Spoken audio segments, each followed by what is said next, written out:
What's in a name? Well, everything, said the brand girl. Here's a little St. Patrick's Day story for you. My mother's maiden name is McMurray, and her mother's maiden name is McCollum. This particular grandmother was a fiery redhead as well. So, without much effort, you can figure that I have a wee bit of Irish in me blood. And thus, today is the perfect day for this brand lesson. As an American, we use our last names as a place to start looking into our own histories. Our last names give us a clue as to where we came from, what we're about. And like most of us, my parents had chosen my first and middle name for a reason. My middle name, Lane, is after my mother's best friend, Peggy Lane Parker. Mom honored me with her best friend's name, but it wasn't until years later that I realized how important my middle name was to my mother.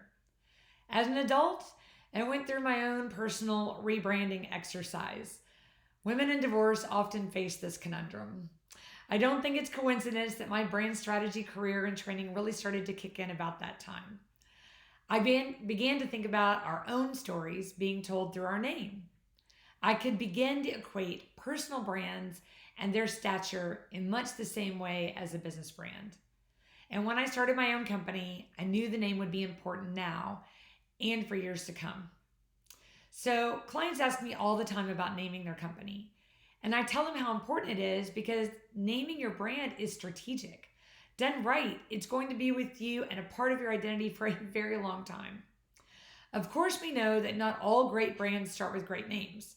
There are, of course, examples of great products and names that are just a result of a great brand experience.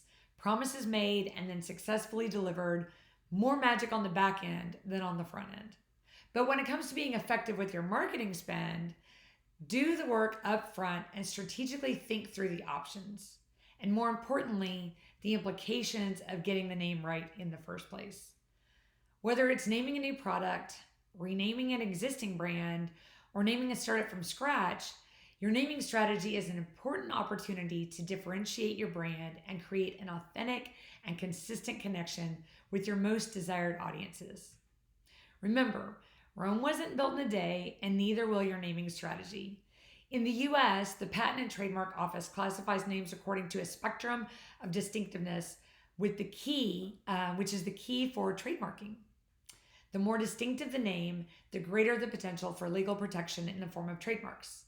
But just because it's easier for legal protection doesn't automatically mean it's the best strategy for your business. Far from it. So there you have it. I'm a geek about brands and therefore about names. If you want to chat about names and implications for your business, I would certainly love the conversation. Happy St. Patrick's Day to all of you.